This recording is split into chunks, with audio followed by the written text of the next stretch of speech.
Bonjour à tous, eh bien comme convenu, c'est la dernière journée d'entraînement du championnat du monde féminin ici à Gravelines. Je suis à nouveau derrière l'équipe de France, vous voyez qu'on a le joli drapeau.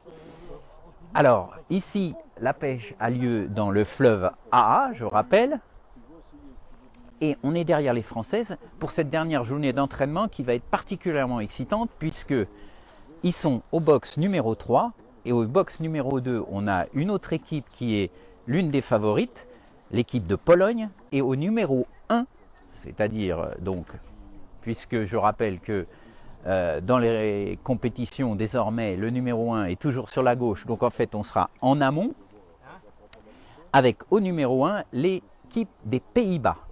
Donc, ce qu'on va faire aujourd'hui, c'est qu'on va évidemment suivre encore une fois l'entraînement de l'équipe de France, mais en même temps, on va essayer de s'intéresser à d'autres équipes et en particulier aux Pays-Bas. Donc tout à l'heure, on ira voir l'amorçage de Anja Groot. Anja Groot qui est la plus titrée des pêcheuses ici sur les berges de l'AA, puisqu'elle a remporté 3 titres de championne du monde individuelle. C'est la seule à avoir réussi cette performance. Donc on ira voir son amorçage, ça nous permettra de voir aussi d'autres stratégies. Les Hollandais font partie des équipes dangereuses, avec les Polonaises, avec les Françaises, avec les Hongroises, peut-être avec les Anglaises également. Donc on va se déplacer un petit peu, on va aller voir l'équipe des Pays-Bas, l'amorçage d'Anja Groot, puis ensuite on remontera pour suivre un petit peu les Polonaises qui ont réussi des belles pêches hier. Alors elles étaient sur un box, on l'a vu, de l'aile, donc forcément un peu favorable. C'est pareil pour les Hollandaises, aujourd'hui elles devraient faire pas mal de poissons. Et puis on finira évidemment par nos petites Françaises. Voilà, alors on va se déplacer, on va aller voir nos amies hollandaises. C'est parti.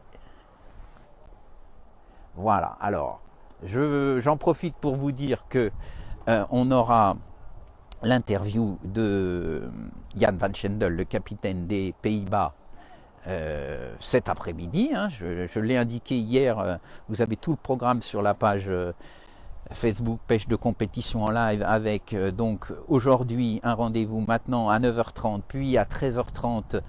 Alors vous voyez l'équipe de Pologne qui est l'une des favorites avec Joanna Dragas, championne du monde, individuelle et par équipe. Donc elle est en train de préparer, on ira la voir tout à l'heure, on va continuer tranquillement.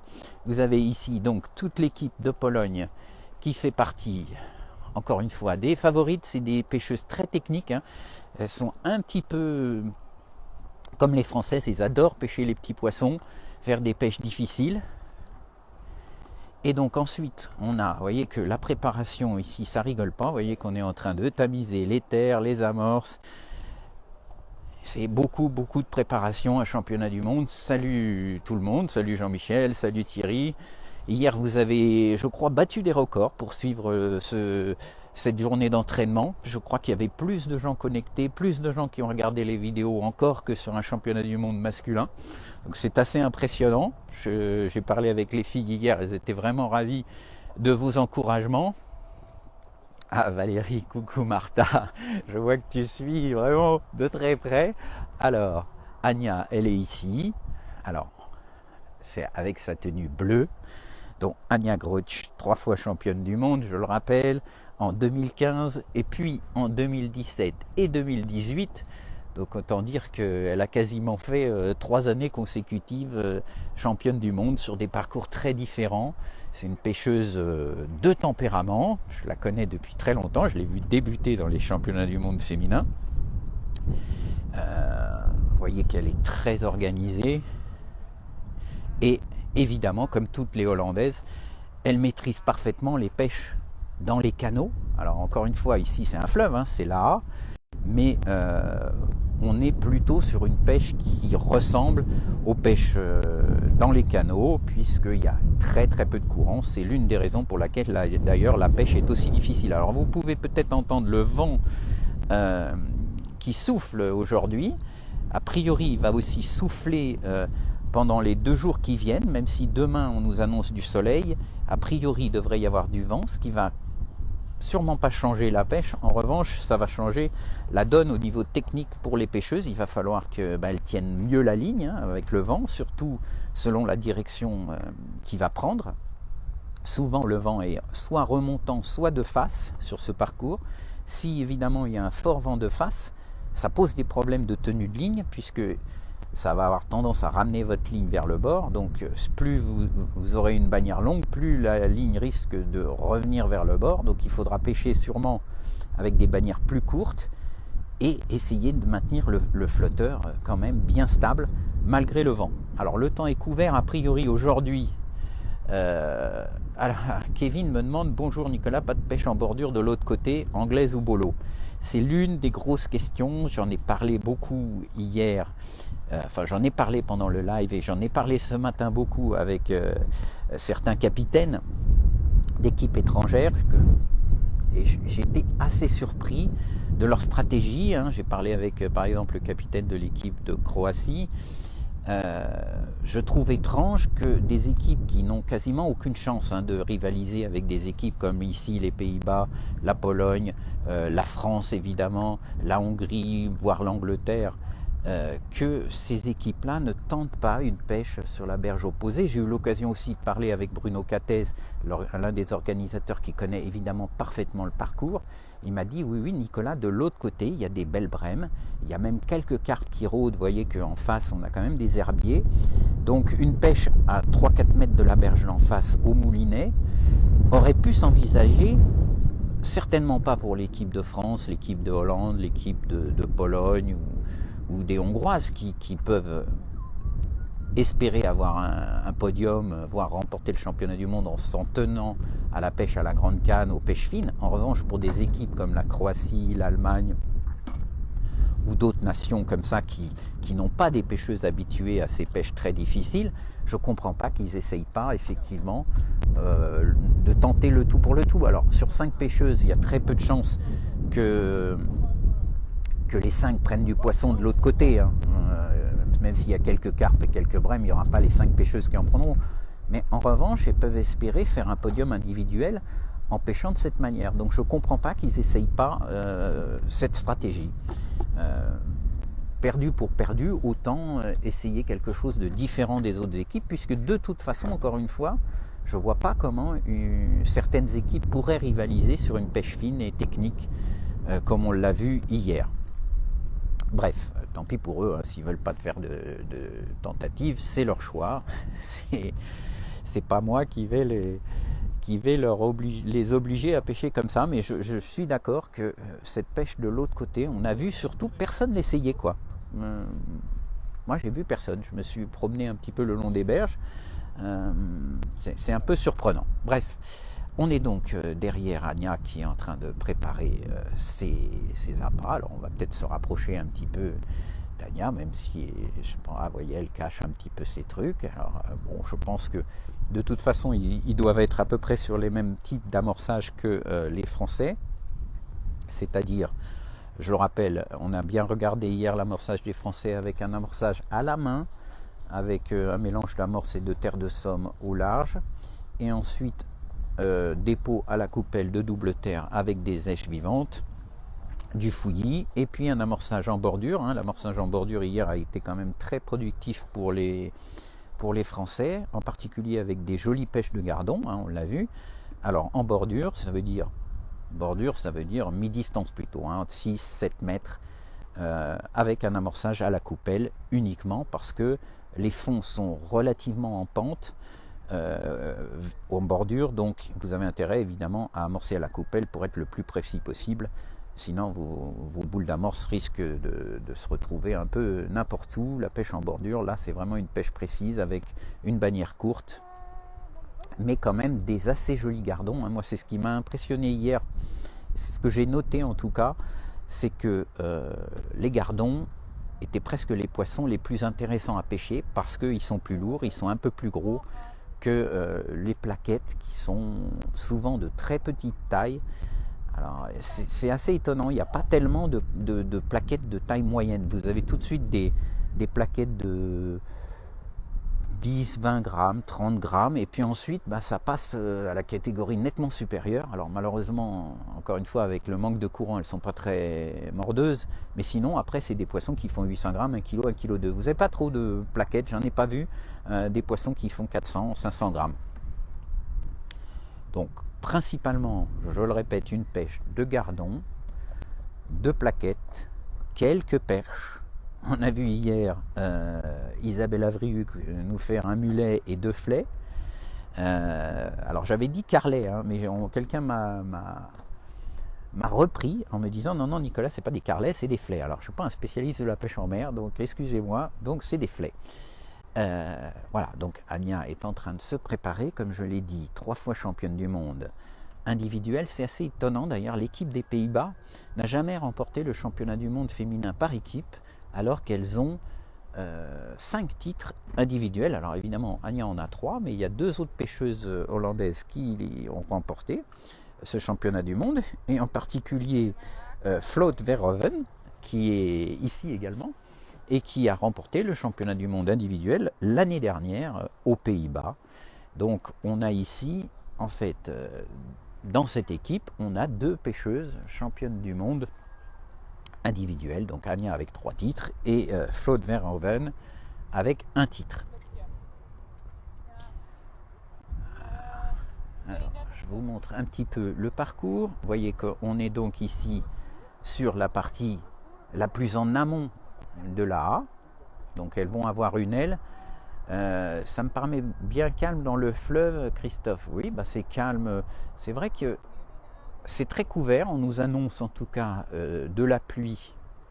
J'ai regardé la météo ce matin, comme par hasard, on nous annonçait de la pluie de 10h à 14h, c'est-à-dire exactement pendant les heures de pêche. Bon, en tout cas, on approche des 10h et pour l'instant, le ciel est couvert, mais on n'a pas de pluie. On devrait avoir un petit peu de pluie. En tout cas, demain, il devrait faire plein soleil pour la première manche de ce 28e championnat du monde. Dimanche, ça devrait être couvert. Le seul point important par rapport aux manches d'entraînement, c'est la présence de vent qu'on nous annonce de plus en plus fort, avec des vents peut-être autour de 50 km/h demain. Alors on est juste à côté de la mer, hein. La mer elle est ici à 2-3 km, on est à Gravelines, la mer du Nord elle est juste à côté, hein. Il y a les plages qui sont vraiment pas loin, donc ça risque de souffler peut-être un petit peu pendant les manches du championnat du monde, mais encore une fois je pense pas que ça change quoi que ce soit au niveau en tout cas des résultats. Richard me demande c'est à quel endroit. Je répète, donc c'est à Gravelines, juste au sud de la ville, hein. Il y a un bassin d'aviron qui sera d'ailleurs le lieu d'épreuve lors des prochains Jeux Olympiques. Donc c'est une ville très sportive, hein, Gravelines. Ils se sont impliqués énormément dans l'organisation de ce championnat du monde.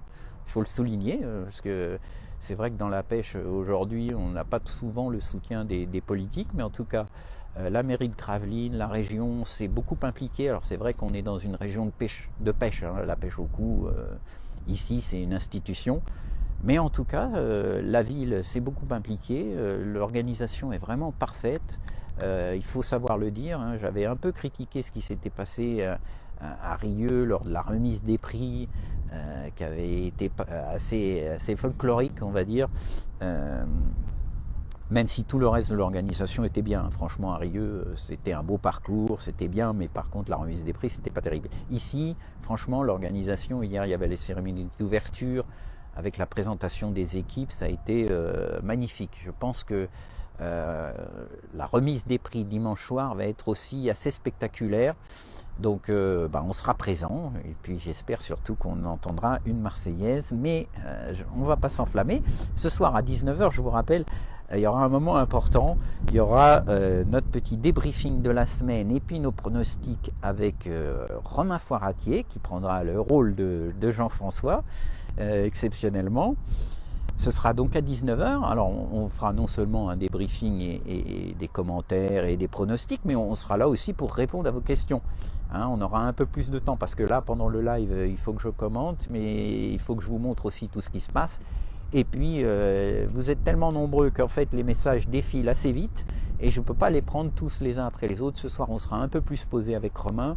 Donc, si vous avez des questions techniques, tactiques ou sur le matériel ou quoi que ce soit, bah, rendez-vous à 19h ce soir. On aura un peu plus de temps pour y répondre de manière posée. Donc là, on est toujours, je le rappelle, derrière Ania Groth, 3 fois championne du monde. C'est un peu la star ici au bord de l'eau. Et on va voir un petit peu si ils ont la même stratégie de pêche et d'amorçage que les Françaises, qu'on a pu voir hier. Donc, je rappelle, les Françaises ont pratiqué essentiellement 2 pêches. Une pêche à 11,50 m classique de fond, avec un mélange, on va dire, de plaquettes, de gardons, voire d'autres poissons à prendre au large. En revanche, en bordure, ils ont pris plutôt du gardon. Alors, je vous montre un petit peu. Vous voyez qu'elle a bien rangé, tout est bien installé. Hein. Alors, c'est vrai que les berges ici sont un peu plus difficiles que là où on était hier. C'est un peu plus pentu, donc c'est pas forcément facile de s'installer. Hein. On en a parlé déjà ici sur cette page, puisqu'il y a eu un incident, on va dire, avec un Anglais qui a terminé à l'eau. Les Anglais sont assez maudits, hein, soyons honnêtes. Ce matin, on était sur la zone du stand de la fédération et un Anglais est arrivé en voiture. Il a voulu se garer, sauf qu'il a roulé sur le fourreau d'une pêcheuse croate. Donc franchement, c'est un peu des chats noirs. Les Anglais, vaut mieux s'en tenir éloignés. Ceci dit, ils sont pas très loin. Je crois qu'ils sont à 2 places des Français aujourd'hui. Il va falloir faire attention. Donc évidemment, c'était des palabres ensuite pour négocier combien les Anglais allaient payer pour rembourser les cannes cassées des Croates. Alors heureusement, la pêcheuse était déjà installée, donc une bonne partie de ces cannes était déjà au bord de l'eau et elle avait déjà monté ses kits, mais enfin il y avait quand même quelques cannes de rechange et quelques rallonges dans le fourreau. Maintenant ça fait du petit bois. En tout cas, encore un événement à imputer aux Anglais. C'est les petites anecdotes du championnat du monde. Donc là, on est. Alors, vous voyez qu'elle a un petit support sur le côté. Je pense que vous le voyez bien ici. Vous voyez, sur le côté gauche, elle a un petit support avec une réglette. En fait, c'est pour visualiser beaucoup plus facilement les changements de niveau, hein, puisque ici, il y a quand même des mouvements d'eau qui sont liés évidemment au phénomène de marée, puisqu'on est à 2-3 km de la mer. Mais encore une fois, il y a des écluses, hein, c'est ce que j'ai expliqué hier, il y a des écluses, enfin il y a une grande écluse en aval qui gère en fait le débit de l'Aa. Et c'est pas tellement les marées qui vont faire changer la vitesse du courant, c'est beaucoup plus les pluies en amont, dans la zone de Saint-Omer, qui peuvent influencer la vitesse du courant de l'Aa, puisque s'il y a beaucoup de pluie et que le niveau de l'Aa monte, dans ce cas-là, ils ouvrent donc l'écluse pour lâcher l'eau dans la mer. Mais en ce moment, vu le niveau des cours d'eau en France, forcément, ils n'ont pas besoin d'ouvrir les écluses. Et donc, c'est la raison pour laquelle on a vraiment très peu de courant. Voilà. Donc, on va être très bientôt au moment de l'amorçage. Vous voyez que Ania est en train de préparer sa coupelle. Elle a d'ailleurs une coupelle gourou, qui est une coupelle qui vient se clipser directement sur le sion, donc ça veut dire qu'elle est amovible, on peut l'enlever ou la remettre. Voilà, faites attention, vous voyez derrière, parce qu'il y a beaucoup de spectateurs, il y a pas mal de spectateurs, hein. J'ai vu beaucoup de supporters français venir depuis déjà 2-3 jours sur le parcours. Je pense que ce week-end, on devrait avoir quand même beaucoup de gens qui viennent suivre ce championnat du monde. Vraiment, c'est une réussite, à la fois en termes de l'organisation, mais également en termes de nombre de spectateurs, hein. C'est vrai qu'on souffre souvent sur les championnats du monde d'un manque de supporters, de spectateurs. On a rarement beaucoup de monde qui suit ce type de compétition, mais là ça a été beaucoup mieux médiatisé, donc forcément ça attire des curieux. J'ai rencontré des gens qui voyaient pour la première fois une compétition hier, et puis qui s'intéressaient, qui comprenaient, qui posaient beaucoup de questions sur la pêche. C'est vraiment une belle opération de promotion. Voilà, j'ai entendu, il me semble, la sonnerie. Ou non, j'ai rêvé, je vois personne amorcer. Donc, on devrait vraiment maintenant approcher du moment de l'amorçage. Si, ça y est, cette fois, il y a bien la sonnerie. C'est parti. Alors, on va regarder donc l'amorçage de l'équipe des Pays-Bas et en tout cas d'Anja Groth. Alors, vous voyez que là, grosse différence par rapport à l'amorçage hier des Françaises. Hier, les Françaises, elles ont amorcé d'abord à la main avec de l'amorce, un mélange d'amorce et de terre de somme, et elles ont ensuite déposé à la coupelle leurs èches, alors qu'ici, on voit que Anja commence tout de suite directement avec un amorçage à la coupelle. Alors, qu'est-ce qu'elle fait? Voilà, elle se met une bande néoprène autour du poignet. C'est vrai que c'est assez physique, hein, l'amorçage à la coupelle. On ne se rend pas compte, mais le poids de la boule d'amorce, et surtout là, il doit y avoir de la terre au bout d'une canne, même de 11,50, ça finit par peser. Donc c'est vrai que les poignets de ces jeunes femmes sont peut-être un peu moins musclés que ceux des hommes. Donc voilà, elles s'équipent en conséquence. Donc amorçage uniquement à la coupelle. Je regarde un petit peu également autour. Sa voisine, elle fait la même chose. Hein. Vous voyez que c'est que de l'amorçage à la coupelle avec des amorces avec pas mal de terre. À mon avis, il y a même peu d'amorces là-dedans. C'est beaucoup de terre. Donc 11,50 m. On va s'intéresser également à savoir si elle fait un coup en bordure ou pas. Là, vous voyez, donc, alors elle fait volontairement, par contre, ça c'est une petite astuce, hein, tout le monde n'est pas habitué aux stratégies en compétition. Regardez bien comment elle dépose la boulette d'amorce à la coupelle. Elle ne met pas la coupelle à ras de la surface. Vous voyez qu'elle met sa coupelle volontairement en hauteur et hop, elle lâche pour que ça fasse du bruit, un impact. Donc en fait, ça permet d'avoir cette notion de bruit, de vibration liée au fait que la boule tombe d'un peu plus haut. Donc elle fait évidemment plus de bruit en tombant dans l'eau. Et souvent, ça permet d'attirer les poissons, en particulier les plaquettes, qui sont des poissons qui ont tendance à réagir assez bien au bruit. Donc ça lui permet de faire un amorçage qui ressemble à un amorçage à la main. Alors c'est plus précis, ça fait moins de bruit quand même qu'un amorçage à la main, mais en tout cas, elle cherche à faire ces vibrations. C'est très net qu'elle volontairement, vous voyez, elle ne met pas sa coupelle à ras de la surface. C'est tout l'avantage de la coupelle, c'est que vous pouvez être super discret et faire au contraire très peu de bruit parce que vous pensez que les poissons sont particulièrement méfiants. Et dans ce cas-là, vous mettez votre coupelle à ras de la surface pour déposer votre boulette le plus discrètement possible. Ou alors, vous faites comme ce qu'est en train de faire Anja, c'est-à-dire vous mettez votre coupelle volontairement à 1 m, 1,50 m au-dessus de la surface et vous laissez tomber la boulette brutalement dans l'eau. Je regarde, je vois toutes les autres pêcheuses hollandaises font absolument exactement la même chose. Donc il n'y a pas d'essai vraiment aujourd'hui de la part des Hollandaises. Elles sont toutes sur la même stratégie. Hein. Il n'y a pas... Alors on est sur la dernière journée d'entraînement. C'est toujours un moment très très important parce que c'est maintenant qu'on est le plus proche évidemment des conditions de pêche qu'on rencontrera au championnat du monde. Et donc, il ne faut pas croire que la journée du vendredi, tout le monde la prend par-dessus la jambe et se dit, bon, bah allez, maintenant, on pêchouille, on s'amuse un peu parce que c'est demain que tout va se passer. Non, la dernière journée d'entraînement, c'est celle qui permet justement de peaufiner tous les détails et donc d'essayer la stratégie qu'on va utiliser le samedi-dimanche. Donc je peux vous dire que là, ce que les Hollandaises sont en train de faire, c'est très très probable qu'elles fassent exactement la même chose demain. Je pense que ce sera la même chose pour les Polonaises et la même chose pour les Françaises qu'on ira voir tout à l'heure. Mais on va continuer à regarder cet amorçage. Vous voyez que ça dure quand même, hein. Elle met quand même pas mal de boules. Je n'ai pas compté, mais enfin si vous regardez en différé ou en replay cette vidéo, bah, vous pourrez compter combien de boules elle met au départ. C'est quand même pas mal parce que c'est pas des petites boules.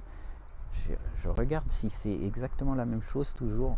Non, là, vous voyez, c'est intéressant. En fait, elle a fait deux deux types d'amorçage. On s'en rend pas bien compte parce qu'évidemment c'est dans la coupelle, mais ce qu'elle est en train de mettre en ce moment, c'est pas du tout la même chose que ce qu'elle mettait au début. Si vous regardez bien, au début c'était des boules lourdes, beaucoup plus grosses, lâchées au-dessus. Là vous voyez, elle les met en revanche à ras de la surface, discrètement. Donc là on est certainement sur des èches. Au départ c'était de l'amorce avec de la terre. Maintenant, c'était des èches sûrement soit pures, soit double terre, mais avec beaucoup de fouillis. Donc toujours le même principe, hein, ce qu'on a vu hier, c'est amorce non traçante chez Léon Diaz-Pierre. Pas forcément, en tout cas au début, c'était une amorce avec de la terre, sûrement effectivement une terre plutôt de rivière que terre de Somme, donc pas trop traçante. Et ensuite, après, ils ont mis peut-être même du fouillis pur collé simplement sur la fin. Là maintenant elle est en train de faire un amorçage donc de bordure, enfin demi-distance, hein, je dis toujours bordure mais on n'est pas vraiment en bordure, vous voyez, elle doit être à 7 mètres, ouais, je dirais 7 mètres 50 grand maximum.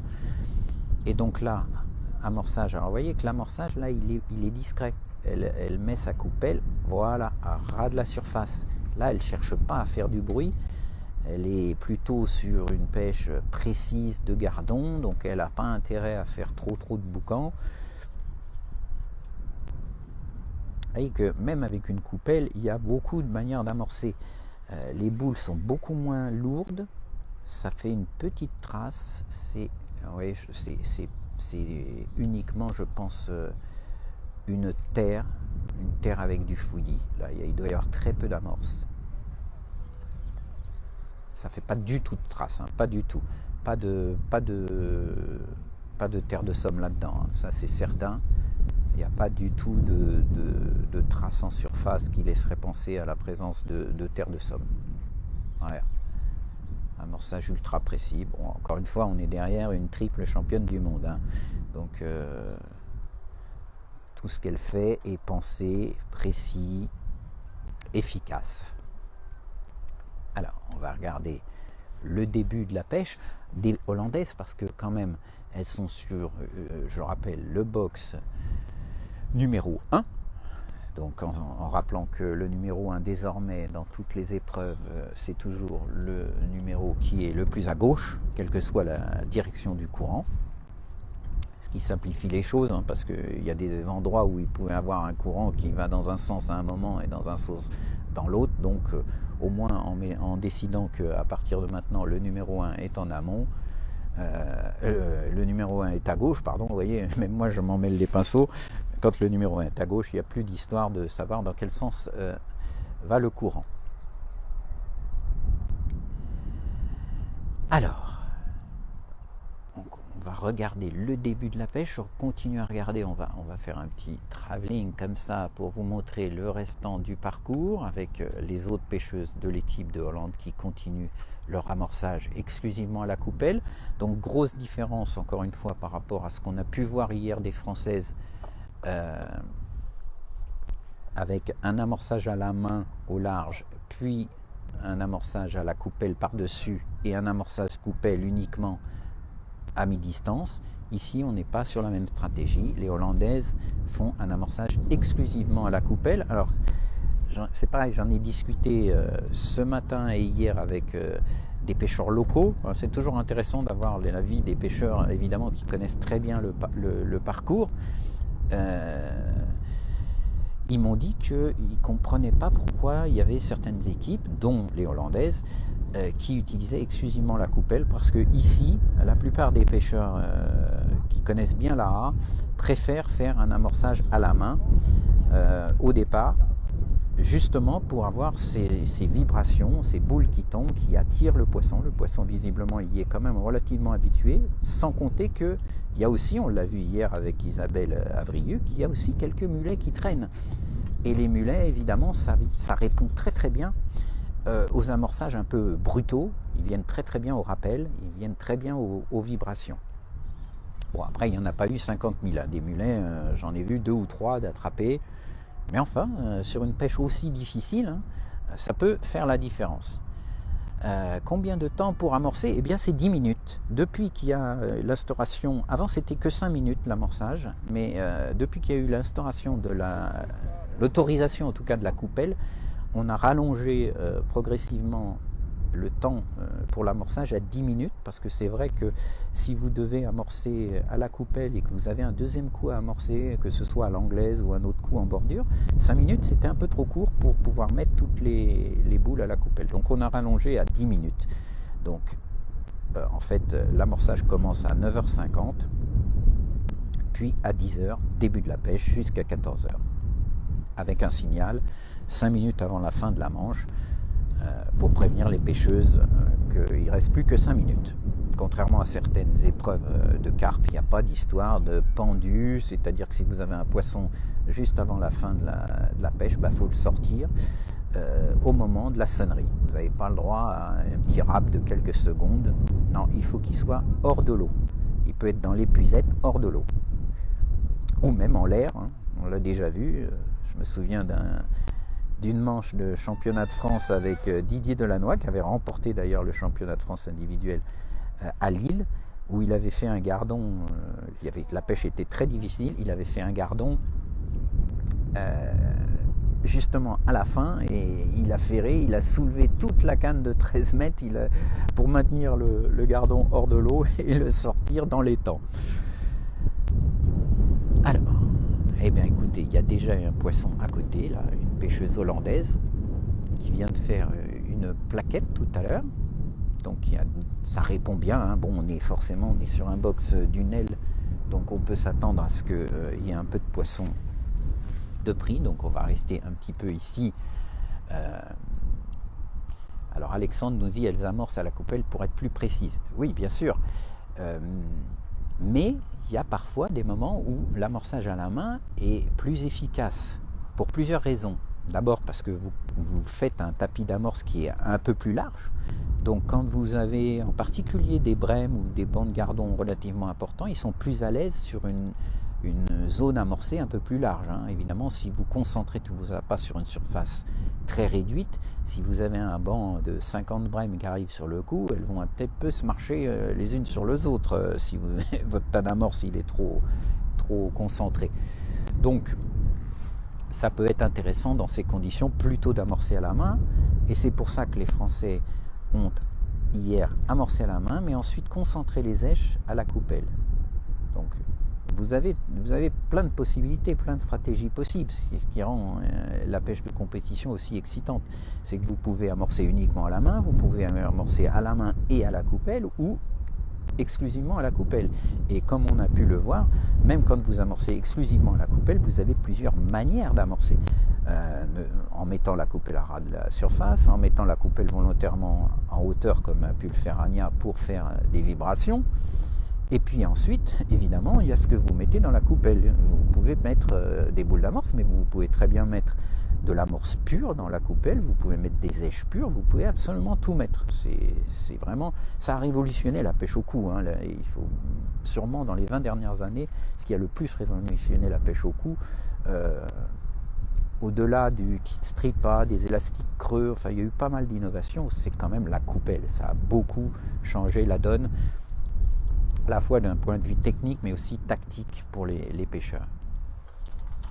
Bon, la pêche, alors on va tourner un petit peu. Y a-t-il des poissons qui ne comptent pas? Non, il n'y a pas de poissons qui ne comptent pas ici. C'est arrivé que sur des championnats du monde, on interdise certaines espèces, en particulier le silure ou les amours argentés. Bon, ici, il n'y a ni l'un ni l'autre. Enfin, il y a peut-être quelques silures qui traînent, j'en sais rien, mais en tout cas, ils ne sont pas interdits. En revanche, évidemment, il faut que vous preniez des poissons qui soient maillés. C'est-à-dire que si jamais vous attrapez un brochet ou un cendre, il va falloir qu'il fasse la maille, hein. Sinon vous devez le remettre à l'eau. Alors des fois, d'ailleurs, il y a des championnats du monde sur des parcours dans des pays où vous avez des tailles légales sur certaines espèces de poissons blancs. C'est arrivé sur les gardons ou des choses comme ça. Donc vous devez respecter évidemment la législation du pays où vous vous trouvez. Ah, les anguilles, ça c'est une bonne question. Mais non, si vous devez encore une fois respecter la législation du pays où vous vous trouvez. Donc si la pêche des anguilles est fermée, ben, vous n'avez pas le droit de prendre une anguille, vous devez la remettre à l'eau. C'est la loi pêche qui s'applique, hein, c'est pas les règlements de la Fédération internationale qui s'appliquent au pays.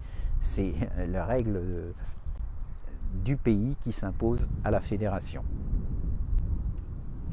Alors, si vous faites du chat, hein, il y a pas mal de bonnes questions. Il y a des pêcheurs très techniques. Effectivement, le cas du poisson-chat. Le poisson-chat, normalement, c'est un classé nuisible, donc vous devez le tuer.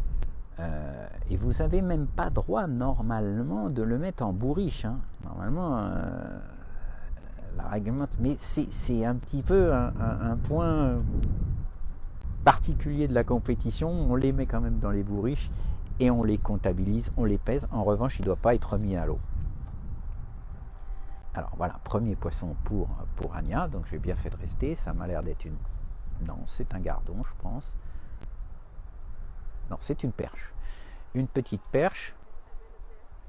Bon, elle l'a épuisée, mais enfin, elle l'a quand même sortie de l'eau. Elle l'a chopée un peu au vol. C'est une pêcheuse, on va dire, assez agressive, Anya. C'est souvent le cas des champions, de ceux qui remportent des titres en tout cas. Que ce soit Anya, que ce soit Livia à l'époque, que ce soit Isabelle Avriu, que ce soit Valérie Nadan, que ce soit aujourd'hui, j'ai regardé un petit peu quand même de près Solène hier pêcher.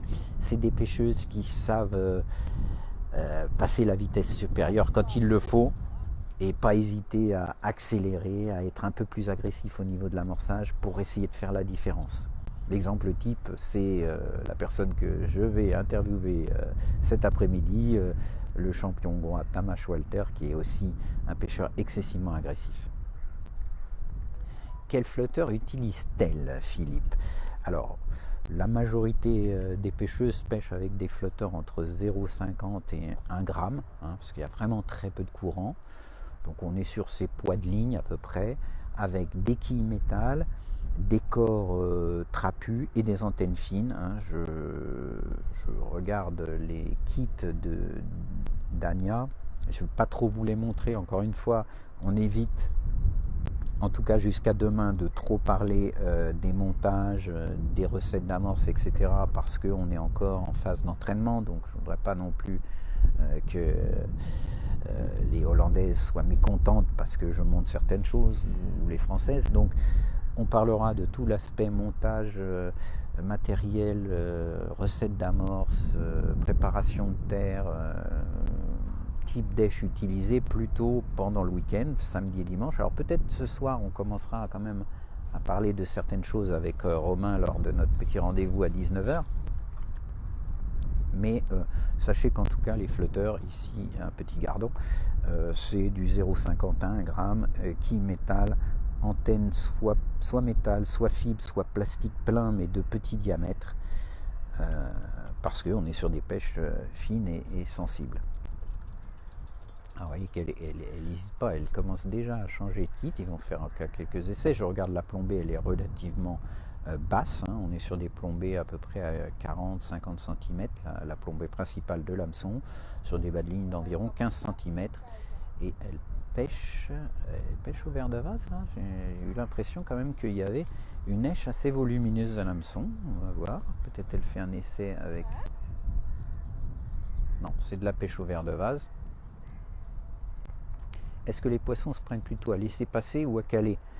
S'il y avait du courant, on pourrait dire qu'on peut faire ce type de variation de présentation, mais là, même en 0,50, votre flotteur il bouge quasiment pas, hein.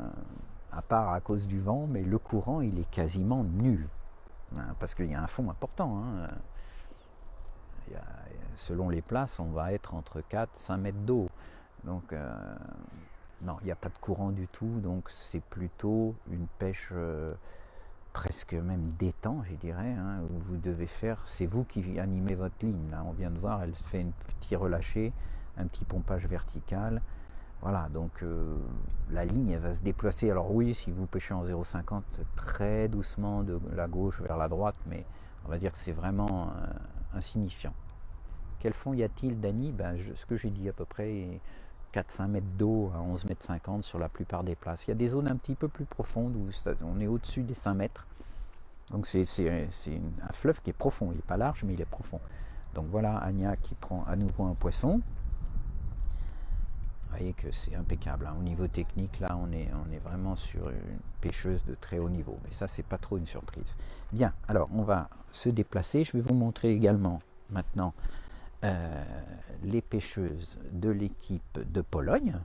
Une équipe, encore une fois, une équipe dangereuse, hein. On a vu Joanna Dragas tout à l'heure, alors on va la suivre un petit peu, qui a été championne du monde par équipe en 2021. Donc ici on est derrière les Polonaises donc qui sont championnes du monde en titre. Et où est-ce qu'elles ont gagné le championnat du monde l'année dernière? Aux Pays-Bas, à Almere, sur une pêche de canal, une pêche difficile, de gardons, de plaquettes et de perches. Donc je vous dirais que ça ressemble quand même beaucoup à ce qu'on a ici. Donc attention à l'équipe de Pologne, on les a bien regardées un petit peu hier. Bon, elles étaient à une aile, mais en tout cas elles ont réussi de très jolies pêches. Donc c'est des pêcheuses techniques dont il va falloir se méfier. Donc on a non seulement c'est l'équipe championne du monde en titre, mais on a donc Joanna Dragas qui a été championne du monde individuelle l'année d'avant. Donc depuis quelques années, elle ramasse quand même beaucoup de médailles. Les Polonaises, vous voyez qu'elles sont bien équipées, hein. Vous voyez qu'il y a du matériel là, au bord de l'eau. C'est pêche pareil, très précise, hein. Alors, vous m'avez demandé de regarder un petit peu les montages des pêcheurs. Alors je vais les Polonais, je les connais moins. Je vais vous montrer quand même quelques flotteurs. Vous voyez que c'est des flotteurs trapus, quilles métal. Alors là c'est des quilles métal assez longues, hein. Elle a même monté quand même quelques flotteurs un peu plus lourds, hein. Je disais entre 0,5 et 1, mais là il y a un flotteur qui doit bien faire 1,5 g, voire 2 grammes. Donc voilà. Alors polonaise. Tu as vu des pêches en matériel Browning. Je n'ai pas vraiment fait attention aux marques, hein. Honnêtement, je m'attarde plus sur les stratégies, les distances de pêche, que sur les marques de matériel. Donc, je vous laisse regarder. Ça, c'est un peu secondaire pour moi. Vous voyez quand même qu'il y a des spectateurs, hein. Si je fais un petit déplacement ici, là, vous voyez que derrière les berges, alors c'est confortable en plus pour les spectateurs, hein. On a une route qui a été fermée évidemment pendant toute la semaine d'entraînement et ce week-end. Donc il y a quand même des spectateurs. Et je pense que ce week-end, il y aura pas mal de monde. Donc là, on a Joanna Dragas qui est ici. Donc championne du monde en 2020 et championne du monde par équipe en titre avec l'équipe de Pologne. Donc on va voir. Alors vous voyez qu'ici il y a quand même des gros bancs d'herbiers par rapport à hier où étaient les Français. Il n'y avait pas du tout d'herbiers ou très très peu. Ici vous avez par exemple entre les deux pêcheuses polonaises, vous voyez cette masse d'herbe. Donc ça c'est quand même des zones plutôt favorables pour pratiquer une pêche de bordure, je pense. En tout cas pour l'instant, Joanna vient de prendre une petite plaquette. Pour l'instant, elle pratique toute une pêche au large, hein, tout le monde, que ce soit les Hollandaises ou les Polonaises. On attaque à 11,50 m. Vous voyez, encore une fois, on est sur des niveaux de pêcheuses qui sont vraiment élevés. Les Hollandaises, les Polonaises, puis les Françaises. Là, on a 3 équipes. Il y a un beau match sur cette dernière manche d'entraînement entre 3 équipes qui peuvent postuler évidemment au podium. Les Hongroises sont vraiment à l'opposé aujourd'hui. Elles sont au numéro 11, donc elles sont dans l'autre partie du fleuve, hein. Je rappelle que en fait, il y a 2 groupes de pêcheuses, hein. Ici, on aura 3 secteurs sur cette partie et 2 secteurs sur la partie où on était hier. Donc, j'irai tout à l'heure voir les pêcheuses hongroises, en profiter pour faire une interview de Tamás Walter qu'on publiera cet après-midi, comme on l'a fait hier avec Christophe Garcia vers 16 h. Et puis ensuite, on aura aussi une interview de Jan van Schendel que je publierai vers 17 h.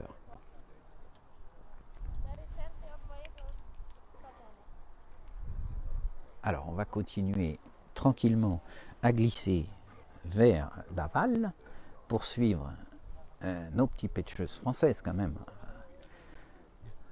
On s'intéresse en priorité à elles. Je sais qu'hier, il y a plusieurs personnes qui m'ont dit « Ah oui, mais vous faites que les Français, parlez-nous aussi des étrangers, etc. » Alors, on le fait. Mais hier, on s'était concentré sur les Françaises pour voir un petit peu quelles étaient leurs stratégies, pour vous présenter l'équipe, parce qu'il y a quand même beaucoup de nouvelles pêcheuses. Donc, c'était important de vous les présenter. Et puis de voir quels étaient les résultats de leur entraînement. Donc on a pu suivre la pesée. Un grand merci d'ailleurs au capitaine, parce que parfois ça arrive que les capitaines ne veulent pas qu'on filme la pesée à la fin de l'entraînement, parce qu'ils ont peur que ceci, cela. Franchement, je ne vois pas que ça change sur le fond. C'est pas parce que les Polonaises vont savoir que vous avez fait 4 kg 320 que d'un seul coup elles vont dire bon, on change tout. Non. Bon, enfin bref. En tout cas, merci à Christophe. Hier, on a vraiment pu suivre l'équipe de France en détail et vous apporter à vous qui suivez ce championnat du monde des choses, je pense, intéressantes, que ce soit au niveau technique et au niveau tactique.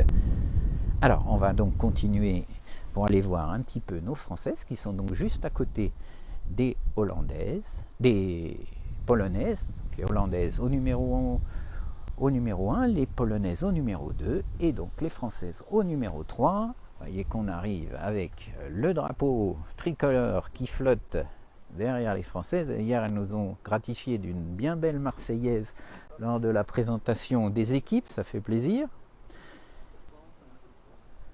Et donc là, on est derrière Alicia. Alors Alicia, hier, le capitaine a été bien obligé de désigner la pêcheuse qui serait remplaçante sur la première manche du championnat du monde, et ce sera Alicia qui sera remplaçante. Bon, il en faut une forcément. Je pense que le choix a été très difficile parce qu'elles étaient toutes méritantes. Franchement, elles sont toutes à peu près du même niveau de pêche. Bon, évidemment, Isabelle et Valérie sont les plus expérimentées, donc c'est un peu normal de les avoir sélectionnées comme titulaires. C'était un peu logique, on va dire, mais Alicia a vraiment beaucoup participé. Elles ont toutes été très actives pendant la semaine d'entraînement, elles ont beaucoup partagé. Donc elle est remplaçante cette fois-ci, mais je pense qu'elle est encore jeune, elle a encore beaucoup d'années devant elle pour être titulaire sur des championnats du monde. Et de toute façon, elle aura apporté, quoi qu'il advienne, autant que celles qui seront titulaires demain, si jamais il y a une médaille dimanche soir. Alors, vous voyez qu'ici, on est derrière donc l'équipe de France. On a Alicia, ensuite on a Valérie qui est à côté, la jeune Marie Renard hier qui a fait vraiment une jolie pêche, une jolie pêche à mi-distance justement avec beaucoup de gardons. Je regarde, je vois Isabelle et ensuite on a Claire qui est la dernière pêcheuse française.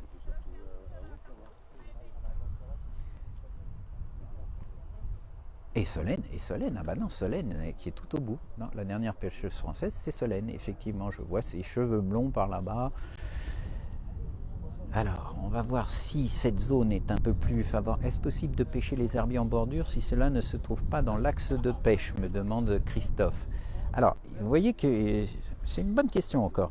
Ici, vous avez de la rubalise, vous la voyez. Donc, en fait, chaque pêcheuse bénéficie d'un box. Qui est délimité par des rubalises, et elles ont le droit absolument de pêcher n'importe où, même de déplacer leur panier n'importe où dans leur zone de pêche. Donc si elle veut pêcher en biais, elle peut très bien. D'ailleurs Alicia là, elle a un bel arbre à moitié immergé ici. Bon, il n'y a pas de carpe, mais s'il y avait des carpes, je pense que ça serait tentant d'y pêcher, mais peut-être qu'il peut y avoir quelques perches, quelques petits poissons. Vous avez vu un arbre un petit peu aussi à gauche là, Donc c'est assez sauvage sa place par rapport au reste. Donc effectivement, elles peuvent pêcher absolument n'importe où dans leur box hein, pendant le championnat du monde. Elles s'installent comme elles veulent. Après, elles n'ont pas le droit, évidemment, par exemple, de continuer une coulée en dehors de leur zone. Elles doivent rester dans leur zone de pêche. Alors, par le passé, il y avait également le fait qu'il était interdit de travailler un poisson en dehors de sa zone. Ce qui posait toujours des problèmes parce qu'évidemment, tout le monde maintenait la canne basse pour pas qu'on voit où se trouvait le poisson. Donc, il y avait des polémiques de savoir si on allait disqualifier tel ou tel poisson. Là, il y a une touche à décrocher, mais c'est un tout petit poisson. Ça a l'air quand même beaucoup plus dur, évidemment, par ici que là où se trouvent les Hollandaises au numéro 1. Les Hollandaises, normalement, aujourd'hui, elles devraient faire quand même des scores raisonnables. Sur le numéro 1, on a eu des pêches à 2, 3, voire 4000 points pendant cette semaine d'entraînement. Donc oui, elles devraient terminer par une jolie pêche. Alors c'est peut-être bon pour leur confiance, mais après, elles savent bien que de toute façon, plus on va être dans le milieu des secteurs et plus la pêche va être difficile. Les ailes vont dominer, donc demain, on va suivre quand même de très près le tirage au sort. Parce que, je le rappelle, il va y avoir 4 ailes, puisqu'il y a 2 groupes. On aura donc ici 2 ailes, et puis dans le groupe plus en aval, là-bas, 2 nouvelles ailes. Donc ça va quand même influencer les résultats, parce que les ailes dominent quand même sur ce parcours. Alors, on va continuer un petit peu. Est-ce que je connais la température de l'eau? Alors là, non, j'avoue que je ne me suis pas renseigné là-dessus. Mais on va faire le maximum. Mais là, la température de l'eau, je ne peux pas dire. Mais elle doit être assez chaude quand même, parce qu'il n'y a pas de courant. Et il a fait chaud, évidemment, ici, comme partout en France ces derniers mois. Donc, je pense qu'effectivement... Donc, je pense que la température doit être assez élevée. Alors, on va aller ici derrière Marie. Je vais me placer ici. On va voir si ça a donné un petit peu. Il y a son père qui prend des notes. Alors, on est déjà à 5 poissons, c'est ça? Ah c'est plutôt pas mal, ça a plutôt bien commencé. Donc là, elle est sur une pêche, vous voyez, à 11,50 m. Elle n'est pas comme hier, elle a pratiqué beaucoup une pêche à demi-distance qui a vraiment été productive avec des beaux gardons. C'était elle qui avait réussi d'ailleurs le meilleur score de l'entraînement pour les pêcheuses françaises. Vous voyez qu'elle est accompagnée de son frère Nicolas. Je le rappelle pour ceux qui prendraient seulement l'antenne maintenant, qui a gagné le championnat du monde des U25 en Slovénie il y a 15 jours, 3 semaines. Donc c'est vraiment une famille de champions. Elle est encore très jeune, mais elle a montré déjà toutes ses qualités et elle sera donc titulaire demain pour la première manche de ce championnat du monde. On a quand même hâte d'y être. Je sais que vous êtes très nombreux, là je suis en train de regarder, effectivement vous êtes très nombreux à suivre ces entraînements. Et à côté on a évidemment, elle est l'une des légendes, on peut dire quand même, de la pêche de compétition féminine, qui est Isabelle Avriuc, qui, je l'ai déjà dit hier, est la seule pêcheuse ici sur les berges de l'Aa qui a pêché tous les championnats du monde depuis leur création en 1994 à Plovdiv en Bulgarie. Donc autant dire que niveau expérience, calme et sérénité, il y a tout ce qu'il faut. Alors on va continuer par ici et on va aller suivre donc Isabelle.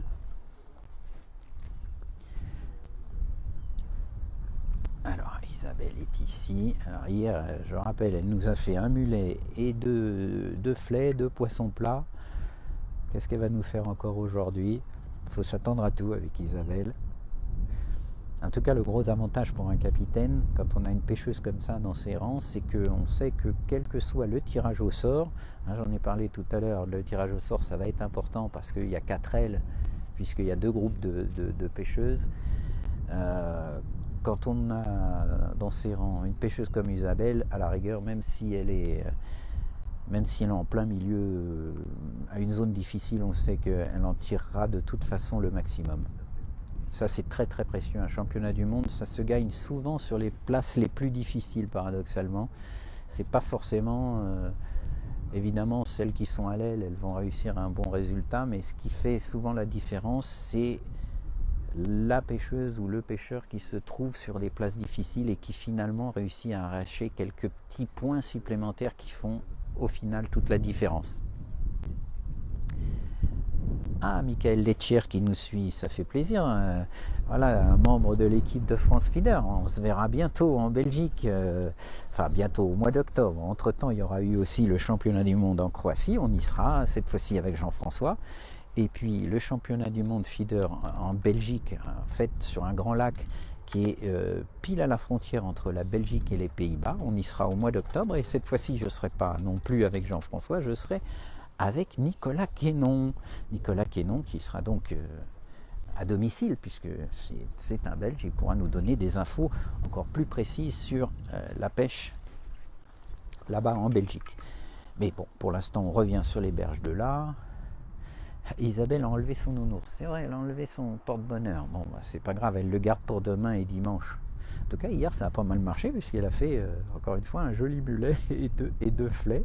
Et elle a réussi un très beau score à une place qui était plus difficile puisque hier, les Françaises avaient un box de l'aile et Isabelle était le plus à l'intérieur, donc sur une place a priori plus difficile. Là, on est derrière Claire Boré, donc qui va pêcher pour la première fois demain en championnat du monde. Ça va être sa première sélection en tant que titulaire. Donc ce sera à suivre. C'est toujours un petit peu difficile une première sélection en équipe de France, surtout à domicile, surtout s'il y a beaucoup de monde, beaucoup de supporters. Des fois ça peut influencer, ça peut impressionner, mais elle n'a pas l'air d'être une pêcheuse qui se laisse trop impressionner. Elle est très très précise, je l'ai vu beaucoup, je l'ai observé hier puisque je la connais très peu en fait. Et c'est une pêcheuse excessivement calme et très très précise, qui est habituée encore une fois à ces pêches difficiles puisque elle pêche dans le 28, hein, dans le département du 28 où il y a souvent ces pêches de petits poissons, ces pêches techniques, donc elle n'est pas du tout dépaysée, même si elle est pas de la région. Je pense que c'est tout à fait son style de pêche. Pêche, voyez, bannière courte, très beau contrôle de ligne, franchement. Flotteur, antenne très fine. Voyez, les manœuvres d'aguichage sont précises. Voilà, hop là, il y a eu la touche, mais voilà. Donc, et puis on termine notre petit tour du matin derrière Solène, qui est donc la dernière pêcheuse française sur ce numéro 3. Alors on va se mettre hop là derrière Solène. Alors pêche à 11,50 m aujourd'hui. Pour l'instant, on a regardé les Hollandaises, les Polonaises et maintenant donc l'ensemble de l'équipe de France. Tout le monde commence à 11,50 m. Pour l'instant, on n'a vu personne exploiter les coups en bordure. Alors, est-ce que c'est une stratégie d'attaquer au large et de venir au bord qu'à partir d'un certain temps pour laisser le temps aux poissons de s'installer sur les coups du bord, hein? Tout ça, ça joue dans la stratégie générale d'un championnat du monde. C'est toutes ces choses-là qui font la différence. C'est réussir à déterminer, par exemple, quand on a ces deux coups, est-ce qu'il vaut mieux que j'attaque à 11,50 m ou est-ce qu'il vaut mieux que j'attaque au bord? Il arrive que les poissons réagissent mieux en bordure au départ, ou à l'inverse, comme ça a l'air d'être le cas ici. Il vaut mieux les laisser tranquillement s'installer en bordure avant de commencer à exploiter le coup en bordure. Donc les entraînements en fait sont faits pour ça, hein, déterminer tous ces éléments essentiels. La gestion du temps, je rappelle que l'épreuve elle dure 4 heures. Ici en tout cas, il est peu probable qu'on ait des pêches exclusivement pendant 4 heures, toujours avec 11,50 m, toujours avec le même poids de ligne, hein. Il va falloir forcément changer les poids de ligne, il va falloir changer les distances de pêche et puis surtout il va falloir régler les problèmes de rappel. C'est une question importante ici, de savoir à quel moment rappeler, avec quoi évidemment, est-ce que c'est un mélange d'amorce et de terre ou est-ce que c'est uniquement de la terre? Alors un poisson pour Solène, combien d'èches on met, quel type d'èche on met et surtout à quel moment? C'est une question importante parce que si vous rappelez, c'est un joli petit gardon, encore une fois les gardons sont plutôt à cibler je pense parce qu'ils ont, maintenant je me trompe, c'est un gardon ou c'est une petite plaquette? Je n'arrive même pas à voir. Bon, J'ai l'impression que c'est un petit gardon, mais enfin bref. En tout cas, je reviens sur la notion de rappel. En général, on rappelle quand les touches commencent à diminuer. Il semblerait qu'ici, il vaille mieux attendre qu'elles s'arrêtent complètement. Puisqu'il y a eu des moments où, par exemple, vous preniez du poisson, puis ça commençait à diminuer, vous mettiez une boulette de rappel, en fait ça tuait complètement le coup. Les poissons, vous n'avez plus une touche pendant 15-20 minutes, une demi-heure. Donc il faut faire très attention avec le rappel, ça peut complètement tuer le coup. Mais à l'inverse, si vous rappelez trop tard, vous risquez de perdre les poissons et il va falloir tout recommencer à zéro. Donc cette notion de rappel, c'est surtout ce timing, à quel moment mettre ces boulettes de rappel, parce qu'il faudra mettre du rappel à un moment donné, mais savoir à quel moment il faut le faire. Ni trop tôt, ni trop tard. Voilà. C'est encore une fois toute la subtilité et toute la complexité de la pêche de compétition. C'est une multitude de petits détails de ce type, à la fois techniques et stratégiques, qu'il faut résoudre, et vous avez que seulement une semaine pour le faire. Alors, ici, c'est en France, donc les Françaises connaissent quand même le parcours. Elles ont des infos aussi par les pêcheurs locaux. Elles ont pu venir s'entraîner, mais quand vous êtes un pêcheur étranger et que vous découvrez le parcours, vous avez juste une semaine pour résoudre tous ces problèmes techniques et tactiques. Voilà, écoutez, on a suivi donc l'amorçage d'Ania Groth, 3 fois championne du monde, ce matin. Ensuite, on est allé voir un petit peu les Polonaises qui sont championnes du monde en titre par équipe. Et puis, l'une d'entre elles qui est également championne du monde individuelle l'année dernière. Et puis maintenant, on vient de suivre les Françaises. Et ce que je vous propose, c'est comme hier, moi je vais aller faire un petit tour pour suivre un peu ce qui se passe dans les autres secteurs. Et puis sinon, je vous donne donc rendez-vous tout à l'heure à 13h30, à une demi-heure avant la fin de cette dernière manche d'entraînement pour faire le point. On suivra la pesée, peut-être encore des Françaises, ou peut-être on essaiera de voir la pesée des Hollandaises, parce qu'elles sont à l'aile, donc elles risquent d'avoir quand même des pêches assez intéressantes. Et puis ensuite, dans l'après-midi, vous avez plusieurs rendez-vous. À 16h, une interview de Tamas Walter. À 17h, une interview avec Jan van Schendel, et puis surtout à 19h, encore une fois, soyez bien présents, on fait un débriefing de toute la semaine d'entraînement, on répond à vos questions, et puis on fait nos pronostics avec Romain Foiratier à 19h. Voilà, merci à tous et à tout à l'heure.